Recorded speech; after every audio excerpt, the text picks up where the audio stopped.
We take the time to listen to you. Smart FM. Halo Smart Listener, berjumpa lagi saya dengan Ana-Ana di program Smart and Beautiful, yaitu program yang menampilkan sosok wanita yang harapannya kita bisa menginspirasi dan memotivasi para wanita dimanapun Anda berada. Nah, tema hari ini kita bahas tentang sosok wanita. Karena kalau membahas tentang sosok wanita tidak akan pernah habisnya. Yaitu kali ini adalah wanita dan kebugaran. Apalagi di masa new normal ini, bagaimanapun tetap kita harus menjaga kebugaran tubuh kita, yaitu dengan cara berolahraga untuk meningkatkan metabolisme tubuh dan meningkatkan antibodi agar terbebas dari virus apapun itu juga. Nah, selain kebugaran tentunya ada bonus body curvy begitu. Nah, hari ini kita akan berbincang-bincang dengan narasumber Fitcam, yaitu Mbak Eka Waroka, yang mana dulu mempunyai riwayat atau sejarah atau historis overweight dan sekarang bertransformasi menjadi body ala curvy. Apa itu body ala curvy akan kita bahas lebih lanjut dengan Mbak Eka Waroka. Halo Mbak Eka, apa kabar? Aduh, cantik banget. Kalau lihat bodinya Mbak Eka aku jadi rasanya galau gitu. Soalnya kalau saya lihat di foto-foto Mbak Eka maupun dari informasi teman saya yang sekantor dengan Mbak Eka, dulu Mbak Eka itu bagaimana, sekarang bagaimana? Gimana? Dulunya itu mohon maaf bertubuh sangat super subur, dan sekarang yang saya lihat benar-benar sangat body ala body Espanola.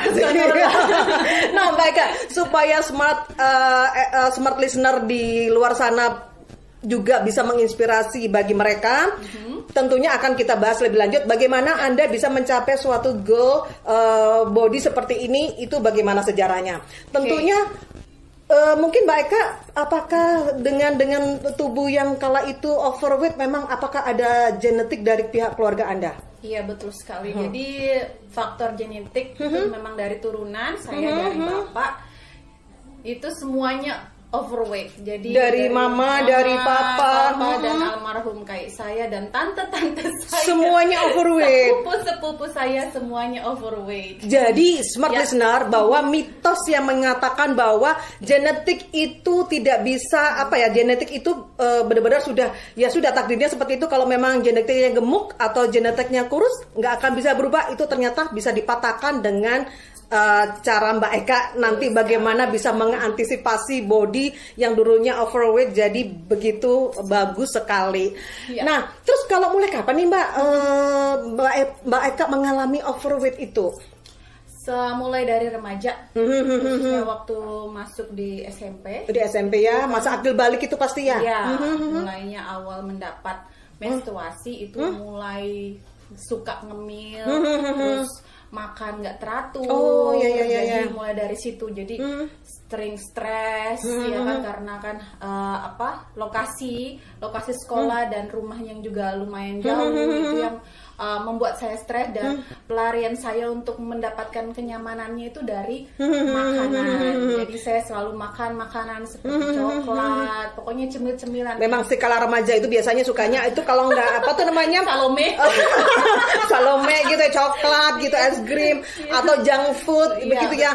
Itu ternyata memang bisa menyebabkan salah satunya itu adalah overweight ya Mbak ya. Nah, apakah mungkin ada selain masa remaja, apakah pernah merasakan bahwa dalam kondisi biasanya kan masa remaja itu kan lagi galau ya kan, emosinya nggak stabil begitu, putus pacar, apalagi lagi putus sama pacar, otomatis makanannya kompensasi di makanan gitu, meningkatnya makanan, meningkatnya konsumsi makanan.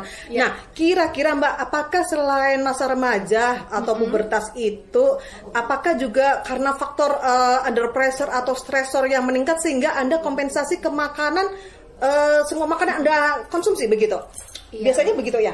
Iya, jadi kalau kita pada saat stres, kita selalu merasa mencari pelariannya untuk membuat kita nyaman. Yaitu pelariannya saya itu dengan emotional eating. Emotional eating itu saya memasukkan semua makanan kotor itu ke dalam tubuh saya. Jadi saya merasa saya harus mendapatkan kenyamanan itu dengan makan yang banyak. Seperti ada yang orang pikir, lagi stres makan coklat. Ya, jadi saya makan coklat, jadi saya tak terkontrol lah itu kan. Dan di situ sebenarnya coklat itu nggak ada masalah, tapi dari kan coklat ada beberapa macam-macam ya kan. Jadi kayak saya nggak tahu, jadi saya makan coklat yang super manis sekali. Jadi saya makan coklat, minum es terus, tapi saya nggak makan nasi. Di situ yang saya salah. Jadi harusnya kan coklatnya kan yang bener-bener dark coklat ya. Kalau memang kita pengen makan coklat, tapi ya mulai dari situ karena stres terus. Tuntutan untuk misalnya ujian waktu itu banyak sekali. Oh betul, kala itu kan memang nggak hanya problem para remaja ya, tentunya waktu itu dihadapkan oleh ujian-ujian sehingga mungkin kompensasinya ke arah makanan ya. Betul. Tapi itu lebih bagus ya kompensasi makanan daripada kompensasi yang negatif lainnya, bukan begitu ya? Tentunya waktu itu SMP, berarti berapa itu Mbak waktu SMP? Waktu SMP itu masih nggak terlalu besar, nggak terlalu subur, sekitar 62, 63. 63 dengan tinggi 158. 158 saya rasa cukup besar itu ya, begitu ya. Terus setelah itu baru menginjak SMA. Iya. SMA. Tingkat pik-piknya untuk overweight Anda itu di usia berapa? Sebenarnya untuk tingkat SMA itu masih bisa menjaga, karena menjaga berat badan saya kan waktu SMA itu masih cari cowok ganteng. Jadi ada motivasi smart listener. Jadi kala itu Mbak Eka remaja itu ada motivasi mencari tujuannya untuk mencari cowok supaya menarik perhatian, itu menjaga tubuh. Di samping itu juga aktivitas tentunya sangat banyak ya. SMP, sekolah SMA dan SMP itu kan masa-masa yang dimana lagi produktif dan tentunya banyak aktivitas sehingga mungkin masih bisa stabil ya gitu. Iya, terus pada waktu itu meningkatnya di usia berapa Mbak kira-kira? Saya meningkatnya itu pada saat saya kan menikah, kemudian berumah tangga, terus mempunyai anak. Setelah lahiran itu sudah lupa untuk mengurus diri sendiri, dan saya mempunyai usaha kuliner. Itu awal mulanya.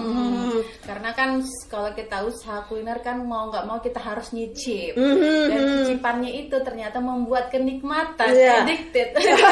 Tanpa kita sadarin ya, jadi ngincip terus. Perasaan kan, ini kurang ini kayak kurang lagi makan lagi. Jadi totalnya itu sudah berapa?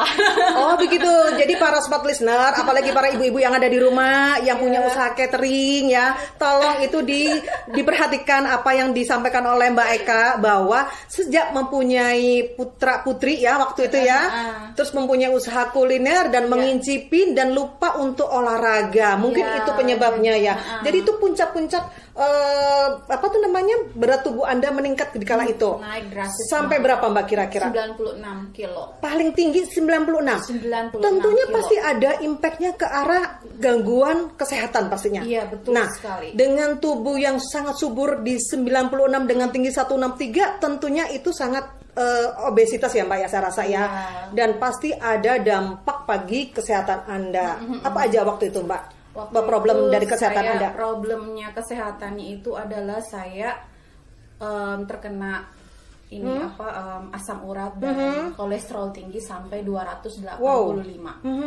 Di situ saya tidak menyadari, saya sering pusing di belakang area kepala. Saya pikir mungkin ini karena kelelahan ataupun karena banyaknya orderan dari customer. Jadi saya mungkin karena kurang tidur, mikirnya ke situ, tapi tidak pernah memikirkan maksudnya saya tuh nggak pernah olahraga, terus makan saya nggak pernah dijaga, nggak teratur ya. Iya betul sekali. Jadi saya tidak menyadari. Jadi begitu saya sudah langsung down. Itu sempat saya di kantor waktu itu, down banget, saya pingsan, terus saya dilarikan ke rumah sakit, dan rumah sakit bilang kalau saya harus istirahat total di rumah sakit selama saya sembuh, sampai saya sembuh. Karena kan memang saya di situ macam-macam penyakitnya Mbak Anet, jadi semuanya di situ kan. Jadi dampak dari obesitas itu Mbak Eka menjadi ada gangguan kesehatan, nggak hanya gangguan pernafasan juga. Gangguan pernapasan, kolesterol dan semua banyak gangguan-gangguan kesehatan lainnya ya. Itu dampak dari obesitas Anda kala itu ya. Nah, setelah itu Anda menyadarinya bagaimana itu, Mbak? Saya divonis dokter kan kolesterol tinggi di 285. Terus dokter menyarankan saya, kamu harus mengubah pola hidup. Mulailah untuk berolahraga. Di situ yang saya ambil. Saya nggak pernah olahraga sama sekali, tidak pernah. Sejak remaja sampai sudah punya putra putri ya, dua anak dua anak dan putri. Udah punya 2 anak, tidak pernah olahraga dengan bisnis kuliner. Pada akhirnya jatuh pingsan ya kala itu ya, baru menyadari bahwa pentingnya arti olahraga. Betul, begitu ya. Dari situ Anda menyadarin bahwa apa yang harus Anda ubah itu sudah mulai Anda menyadarinya. Iya, dari situ saya karena sakit banget waktu itu, bener-bener sakit. Saya nggak pernah sakit, tapi begitu sakit sudah ada di rumah sakit. Jadi saya udah, aduh ya Tuhan, saya masih muda. Pikirnya, aduh jangan Juli ambil gitu kan. Saya punya 2 anak masih kecil-kecil yang perlu saya rawat gitu kan. Jadi kan saya mikir, ya Tuhan tolong untuk saya berjanji pada diri saya sendiri, oke, saya akan merubah pola hidup saya. Mulai starting dari sini, bukan karena orang lain, tapi memang saya berjanji pada diri saya sendiri untuk mengubahnya semuanya. Karena saya nggak mau sakit lagi, karena sakit itu bener-bener yang susah untuk dikatakan. Jadi dari situ saya bertekad, dan awalnya saya mulai tidak merubah pola makan, tapi saya mulai pertama yaitu berolahraga. Nah, smart listener, tahan dulu Mbak Eka. Tahan dulu untuk bincang-bincang tentang trik bagaimana Mbak Eka pada akhirnya menyadari setelah semua terjadi tentang obesitas, tentang problem-problem kesehatan.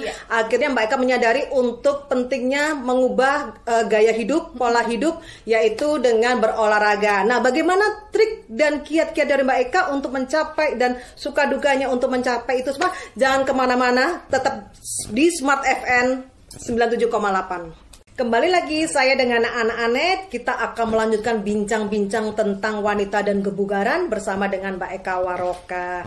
Nah, Mbak Eka, yang tadi Mbak Eka sebutkan bahwa awal mula tentang Mbak Eka bisa akhirnya sadar akan pentingnya kesehatan itu setelah Anda dirawat di rumah sakit karena overweight itu tadi Mbak ya. Nah, bagaimana cara Anda memulai suatu perubahan atau dalam diri Anda untuk melakukan perubahan-perubahan setelah mengalami masalah kesehatan itu? Pertama sih saya join di dalam olahraga komunitas, itu lari. Di situ saya lari-lari malam karena saya punya waktunya hanya malam after work, ya kan. Jadi saya mulai dari situ. Saya bilang saya harus mulai dari sekarang. Kalau tidak, saya nggak mau ini terus-terusan jadi penyakit buat saya. Jadi saya terjun ke olahraga itu mulai dari lari malam. Oh, jadi, begitu. Jadi gabung sama komunitas. Dan di situ saya ketemu teman-teman yang memotivasi. Sebenarnya challenge buat saya. Aduh, ngelihat pelarinya seksi-seksi badannya, langsing terus saya masih bukan lari lagi, jalan kayak keong. Oke, jadi kala itu Anda mungkin sudah mulai menyadari pentingnya arti kesehatan, mulai melakukan olah tubuh, gerak tubuh dengan sesama komunitas running ya waktu itu. Runner ya, semuanya komunitas runner. Mungkin ada komunitas yang waktu itu kala itu? Iya, indoor. Saya bergabung dengan Indorunners. Oh, Indorunners ya. Jadi kala itu Anda mencoba untuk bergabung dengan komunitas Indorunners untuk melakukan aktivitas berolahraga. Nah, apakah Anda melakukan olahraganya hanya cuma running aja atau bagaimana? Nah, semenjak itu saya mencoba untuk mendalami dengan ke yoga. Saya terjun ke yoga, combine karena kan saya dengar untuk yoga itu bagus untuk pembentukan, relaksasi. Karena kan kita kerja itu tegang banget, jadi bagaimana caranya untuk menurunkan kolesterol saya itu dengan supaya lebih rileks menerima, untuk tidak terlalu pusing, stres dengan penyakit ini. Karena kalau sudah kita terkena penyakit itu bawaannya mikir, aduh bakalan ini masih muda ini udah kena asam urat. Jadi kalau itu jadi dengan dikombinasi dengan yoga ya. Iya, yoga. Dan situ saya bilang saya bilang ini menarik sekali karena tanpa bantuan alat dari maksudnya alat gym atau apapun, tapi dari body weight kita sendiri. Nah, kemudian saya coba lagi nih olahraga semua, saya coba Zumba karena saya suka dance. Saya coba ke Zumba, ketemulah beberapa teman-teman juga, tapi kok kayaknya waktu itu saya ketemu dengan partner saya juga Zumba, ngajak saya untuk fitness dan saya bergabung di dunia fitness. Dari situ saya baru mengenal namanya fitness. Gym. Begitu.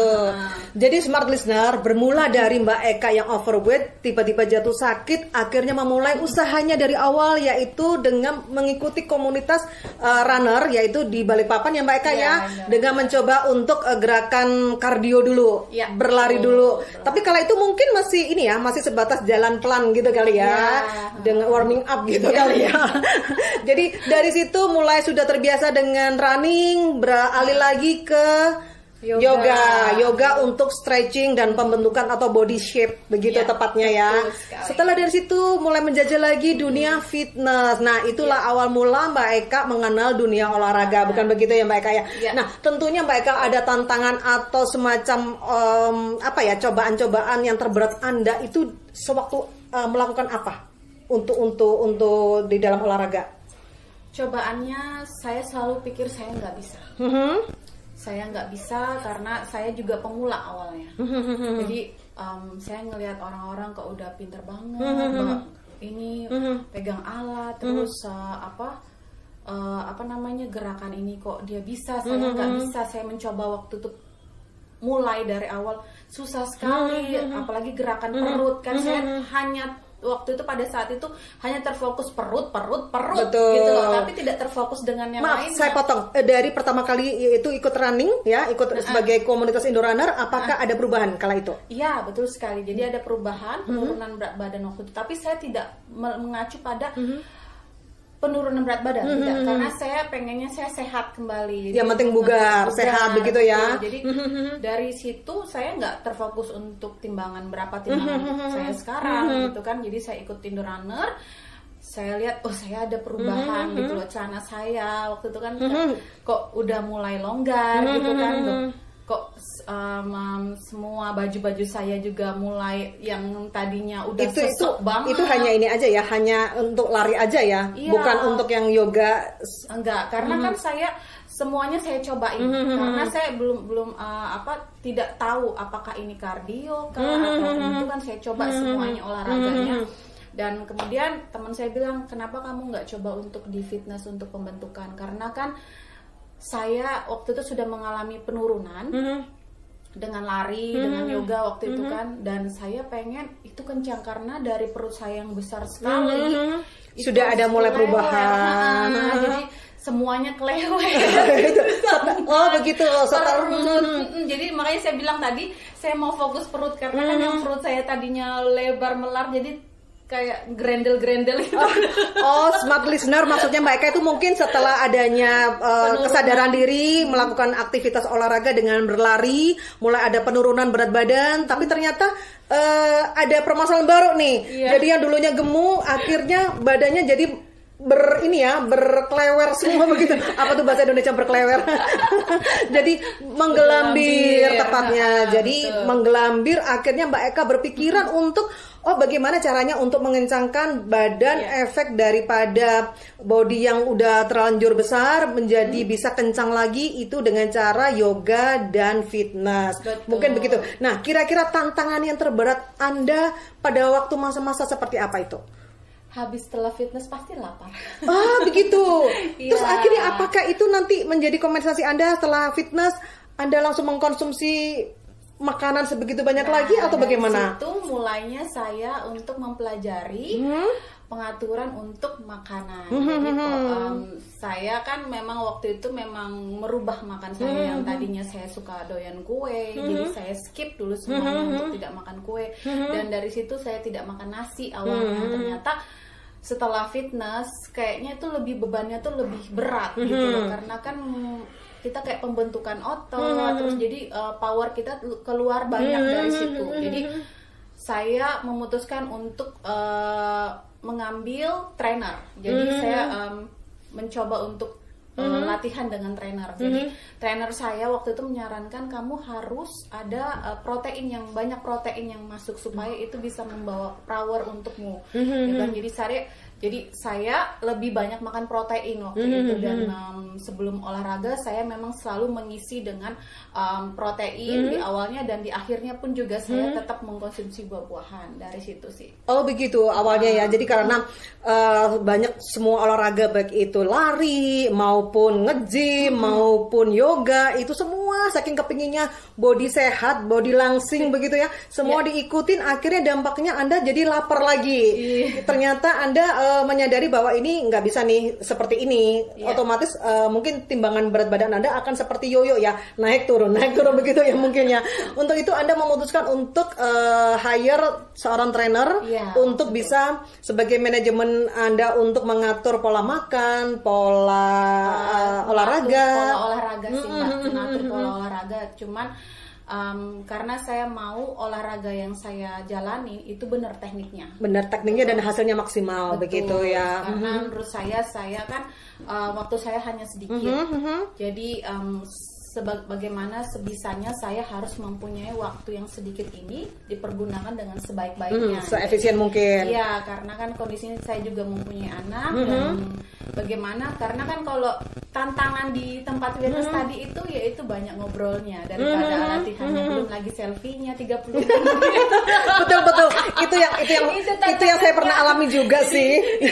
Jadi biasanya kita datang ke tempat kebugaran hanya untuk ngobrol, chit-chat, terus kita chatting, terus kita selfie seolah-olah kita jadi seorang binaraga atau apa begitu ya. Jadi saya tantangan terberatnya adalah di situ. Jadi saya harus keluar dari zona itu semua. Jadi saya memutuskan untuk fokus, mendisiplinkan diri saya. Saya punya hanya waktu sedikit. Jadi bagaimana saya untuk menggunakan waktu itu dengan saya meng-hire trainer.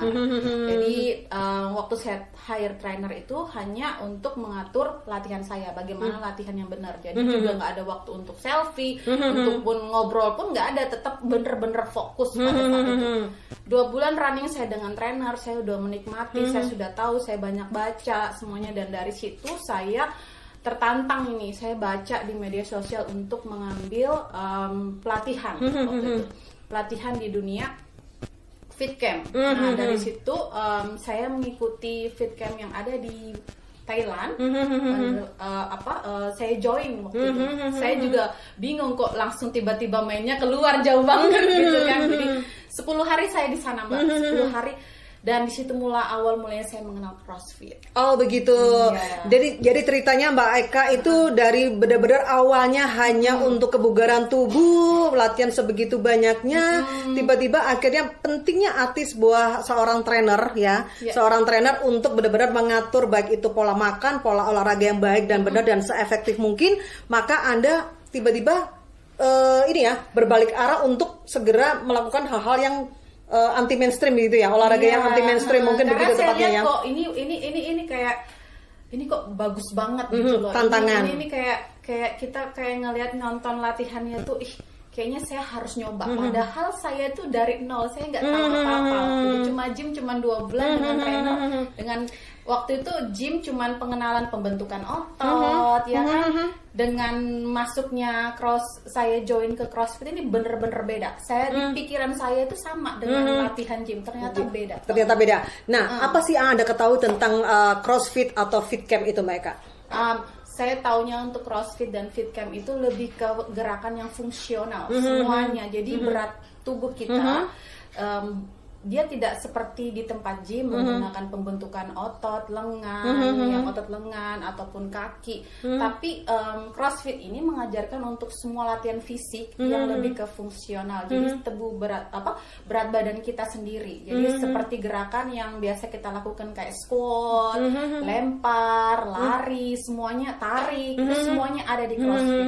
Jadi CrossFit itu memang challenge-nya itu memang latihan yang sangat berat sekali dan bener-bener yang kita non-stop selama 20 menit itu kita nggak ada berhenti untuk olahraga. Dari pertama awal kita lari, terus itu burpees, terus squat, crawl, jadi itu nggak ada stopnya selama 20 menit itu. Kalau untuk yang di gym kan kita memang cuman angkat beban. Jadi saya potong. Jadi artinya CrossFit itu atau fit camp itu lebih berat daripada nge-gym ya Mbak ya. Betul. Paling tidak kalau dengan nge-gym kan dengan menggunakan alat-alat. Iya. Nah kalau dengan CrossFit tentunya atau fit camp itu menggunakan tubuh kita sendiri atau body weight kita sendiri begitu ya. Tentunya itu membuat power kita lebih besar ya. Iya. Jadi kita membuat stamina kita juga lebih meningkat. Lebih meningkat lagi. Nah, sejak Anda mengikuti CrossFit atau fit camp itu, kira-kira apakah ada perubahan dalam diri Anda, baik itu dari bentuk tubuh atau maupun dengan Anda merasa kebugaran Anda semakin lebih bagus lagi? Iya, benar sekali. Jadi terasa banget itu perubahannya juga. Saya juga heran kok paha saya mengecil, terus mengencang gitu kan. Akhirnya saya pikir saya mencoba untuk beranikan diri untuk menimbang berat badan. Selama ini nggak pernah menimbang? Tidak pernah. Hanya fokus olahraga begitu aja ya. Jadi menurut saya cintai dulu apa yang kamu mulai. Jangan berfokus untuk hasilnya, tapi fokuslah dengan prosesnya dan perubahan kebiasaan. Itu menurut saya seperti itu. Jadi saya kenapa saya tidak menimbang? Takutnya saya maaf GR ini nanti besok makan ini pembalasan. Dan waktu itu saya juga agak, namanya hidup juga ada up and down ya, berat badan pun juga ada up and down betul. Kadang-kadang olahraga pun begitu Mbak, on off ya istilahnya ya. Ada orang yang beranggapan bahwa aduh pokoknya yang penting aku tuh harus kondisi begini, apalagi harus bugar begitu kan. Ada juga yang berpikiran ngapain sih hidup sekali susah-susah, mendingan kita apa yang kita ada kita nikmatin begitu kan. Ada juga olahraga Senin Kemis, ternyata makannya Senin sampai Minggu gitu. Jadi nggak teratur. Nah, sejak itu apakah Anda mengalami perubahan yang sangat drastis pada waktu di fit camp itu ya, olahraga fit camp itu ya? Iya, jadi saya mengalami perubahan yang sangat drastis waktu itu. Bisa diceritakan di mana aja Anda mengikuti fit camp? Saya waktu pertama kali di 2017 saya mengikuti di Ultimate Holidays Thailand selama 10 hari. Saya dilatih di sana. Kemudian 2018 saya join di APKI di Jakarta. Itu selama 3 hari saya di sana untuk mendalami dunia fitness itu seperti apa, gerakannya, tekniknya, semuanya. Dan terus setelah saya melahirkan lagi dengan anak saya yang ketiga, saya after postpartum saya waktu itu latihan sendiri sebenarnya. Jadi saya nggak dapat powernya dari situ. Saya nge-gym, saya pikir saya kok belum dapat, saya nggak mampu seperti awalnya. Jadi saya memutuskan kembali lagi ke Bali. Saya lihat ada di training di sini di Indonesia, yaitu saya memilih di Wanderlust Bali. Jadi saya selama 2 minggu di sana, saya kembalikan power saya dan dari situ saya melatih untuk dunia CrossFit lagi. Oh begitu ceritanya ya Mbak ya. Jadi sejak ikut CrossFit, kira-kira tubuh Anda yang 96 kilo menjadi berapa turunnya? Waktu itu kan saya ada 2 kali sebenarnya, 2 kali kegemukan. Oh begitu? Iya, 2 kali kegemukan. Pertama yang tadi saya bilang karena saya kena kolesterol, terus akhirnya saya memutuskan untuk mengubah pola hidup saya, yang tadinya dari 96, terus yang kedua setelah saya mempunyai anak ketiga dengan usia 10 bulan, saya mengalami kelebihan berat badan 18 kilo dan akhirnya saya bisa mengembalikan dengan semula. Dan jadi saya nikmati aja dulu, nikmati, saya tidak terfokus dengan hasilnya. Di situ sih. Pokoknya dinikmati prosesnya. Untuk hasilnya itu yang penting, karena kita fokus, hasil itu kemudian menyusul ya.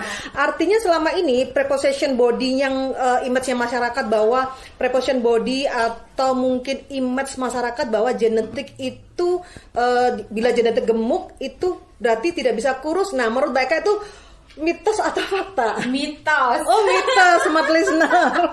Artinya bahwa preposition body yang bilang tidak bisa kurus karena faktor genetik itu hanya mitos. Jadi Anda semua tetap semangat bahwa itu bisa Anda lakukan. Contohnya yaitu dengan Mbak Eka yang semuanya dari keluarga yang overweight menjadi keluarga yang menjadi body yang sangat sehat, bahkan ala body curvy.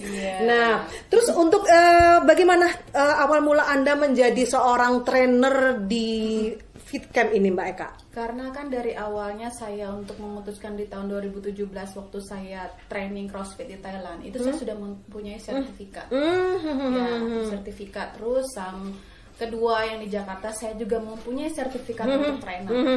Jadi yang ketiga ini saya memang tidak perlu sertifikat karena saya mau mengembalikan power saya lagi. Jadi saya memutuskannya itu setelah saya join training di APKI di Jakarta 3 hari, benar-benar yang fokus dan bagaimana mengcoach orang. Dan saya tujuannya awalnya di situ adalah saya share ini bukan untuk saya sendiri, tapi saya perlu untuk share ke orang lain. Jadi intinya sharing is caring. Jadi saya harus mematahkan mindsetnya orang beranggapan orang gemuk, apalagi sudah mempunyai anak itu susah untuk penurunan. Jadi saya mau mematahkan mitos itu. Dan yang kedua mitos bahwa kalau ada keturunan gendut, keluarga gendut tidak bisa kurus, betul, gitu. Itu hanya mitos karena saya sudah patahkan semua itu. Jadi intinya sudah dipatahkan dan inilah faktanya. Iya. Jadi menurut saya kenapa itu mitos? Dan maksudnya kenapa itu menjadi orang beranggapan ya udahlah memang itu benar kok keturunan gitu loh. Karena menurut saya you are what you think and you are what you believe. Betul. Kamu adalah apa yang kamu pikirkan dan kamu adalah yang kamu percayai. Jadi kalau kamu percaya ya terus percayai terus. Kalau kamu tuh keturunannya memang gemuk, tapi kalau kamu berpikirnya saya bisa. Bisa karena biasa. Ya, betul. Kan? Bener kan? Super sekali apa yang dijelaskan oleh Mbak Eka, bahwa jangan percaya pada mitos bahwa kalau Anda percaya bahwa oh iya deh keluarga saya memang gemuk, jadi ya memang saya harus terima apa adanya, itu jangan dilakukan karena memang itu semua bisa dipatahkan. Terbukti apa yang sudah dilakukan Mbak Eka itu adalah faktanya, begitu. Baik, smart listener, jangan kemana-mana dulu ya, tetap stay tune at 97,8 mengenai bahwa latihan CrossFit itu seperti apa. Jangan kemana-mana. Kembali lagi bincang-bincang kita bersama dengan trainer Fit Camp yaitu Mbak Eka Waroka yang nanti akan memperagakan gerakan-gerakan yang sangat simpel yang bisa Anda lakukan berada di rumah. Silakan Mbak Eka. Betul sekali, jadi ini gerakannya simple sekali, nggak perlu pakai beban, maksudnya alat fitness misalnya barbel ataupun apapun, dumbbell tidak usah. Jadi pergunakan yang ada di rumah, kursi bisa ya kan, dinding ya kan, pastiin dindingnya jangan dinding triplek ya tapi jebol. Ya, oke. Gerakan simple itu kita pertama mulai untuk pemanasan, kita bisa squat. Banyak orang melihat squat di sosial media terutama di Instagram tuh cepet banget gerakannya. Sebenarnya nggak usah terlalu cepat, yang penting penguasaan tekniknya yang bener aja dulu gitu. Sini saya kasih contoh squat yang benar adalah turun and then up, squeeze your bums. Ini bagus buat moms yang pengen badannya kencang untuk area sininya. Turun, inhale, exhale,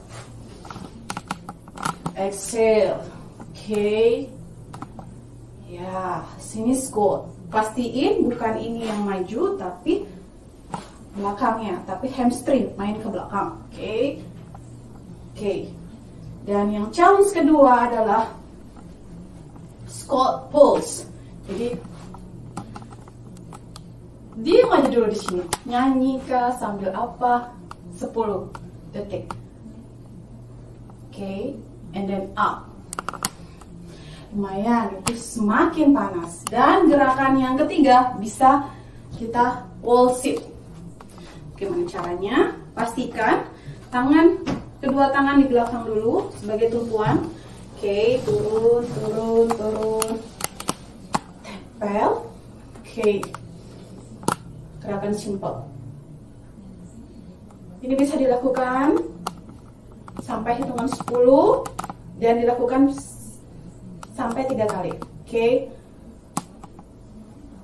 And then up, pelan-pelan. Jadi gerakan pertama squat tadi kita bisa lakukan 3 kali. Terus squat pulse yang tadi nunggu dulu, hold dulu, oke. Dan yang ketiga wall sit menggunakan tembok, dan yang keempat nih bagus untuk tricep kita. Oke, jadi kita pergunakan kursi, pastikan kursinya kuat ya moms. Oke. 1 2 3 4. Oke. Untuk pemula bisa lakukan gerakan ini selama 10 kali kali 3. Oke.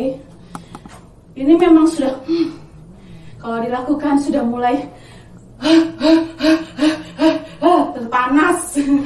Oke, dan gerakan yang berikutnya yang misalnya ada, ini kan kondisi Balikpapan hujan ya, kita bisa lakukan di rumah untuk hit high internal intervisity. Oke. Jumping jack.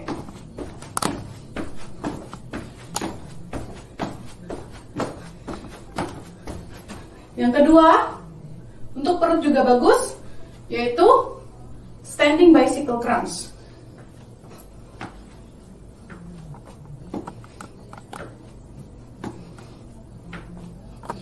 Oke. Itu untuk pemula, lakukan itu setiap hari selama 10 menit. Setiap hari. Simple kan? Oke, terima kasih. Nah, smart listener, itu tadi yang diperagakan oleh Mbak Eka tentang bagaimana membentuk body. Ya. Lebih-lebih yang dialami perempuan itu biasanya kan perut dan tricep ya. Ya, lengan. Lengan ya, oke. Nah, itu semua peragaan-peragaan itu yang dilakukan di rumah saja tanpa menggunakan berat atau benda apapun juga. Cukup Ya. simple dan sangat efektif saya rasa. Nah, Ya. itu setiap gerakan itu berapa ini Mbak? Berapa kali ini? Setiap gerakan kayak tadi jumping, Ya. terus squat, dan itu tadi Ya. gimana? Itu berapa kali dalam setiap gerakan? Berapa kali maksudnya? Satu gerakan itu berapa Ya. kali dilakukan? Satu gerakan untuk pemula mungkin kalau yang baru pertama mengenal fit can bisa 3 kali, 10 kali 3 satu gerakan. Itu continuous. Jadi Betul. kalau misalnya di hari berikutnya challenge lagi nambah lagi repetisinya 12. Oke, jadi squatnya yang tadinya kemarin 10 nambah lagi 12. Oke, maksudnya dari Mbak Eka itu untuk bagi pemula lakukan hal yang seringan dulu. Ya, betul. Jadi contohnya squat itu 10 kali 3 kali ya. 10 kali tiga. satu gerakan Oke. 10 kali Ya. 3 kali repetisinya begitu ya. Oke. Untuk berikutnya 10 istirahat dinaikkan. dulu, terus kemudian ambil dulu napas, lanjut lagi gerakan kedua squat lagi 10, istirahat dulu, dan lanjut Nah, lagi. istirahatnya itu berapa detik, Mbak? 15 detik. 15 detik. Cukup 15 detik, jangan banyak-banyak karena kalau sudah kondisi panas itu kembali ke dingin itu akan malas lagi gitu. Oke, mantap. Gitu.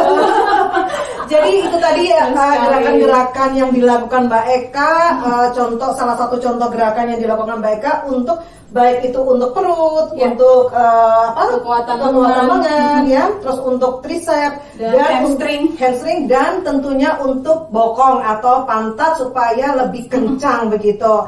Mbak Eka bisa jelasin apa tadi untuk apa squats ya? Squat. Oh ya, sorry, itu bukan untuk ini, untuk pantat. Iya, squat untuk ini itu namanya squat untuk bokong. Ini yang tadi saya bilang, ini squat. Oke. Ini tujuannya untuk apa, Mbak? Mengencangkan bokong. Mengencangkan bokong. Ya, jadi kalau yang mau menurunkan juga untuk mengencangkan paha, ini juga bagus. Squat pose tadi. Oke. Ini. Pastikan jangan bongkok, karena kebanyakan orang begini. Ini bahaya, bisa Punggung ya. injure. Oke. Jadi kalau bisa ini turun. Oke, belajar dulu pelan. And then up and squeeze. Nah itu. Oke. Squeeze maksudnya untuk Remes. Jadi yang dimaksud squeeze adalah meremes bokongnya supaya mengencangkan juga ya. Iya, itu ya. betul sekali. Gitu. Baik. Terus mereka kira-kira apalagi gerakan yang bisa yang dilakukan oleh para smart listener di rumah selain untuk perut, paha, Semuanya. apalagi kira-kira? Ini in and out. Oke, kita bisa mulai dulu dengan plank. Oke. 1 2, 3, 4. Ini bisa dilakukan 10 dulu, and then rest. Oke. And then lanjut, plank ke bawah, turun. Lakukan ini setiap hari. Plank bagus untuk kuatan core perut. Oke. Pastikan ini masuk ke dalam kunci. 10, tetap, and then up. Oke. Kemudian challenge lagi untuk shoulder kita. 1, 2, 3, 4, 5, 6, 7, 8, 9, 10. Oke, ini masih dengan posisi yang sama, turun lagi.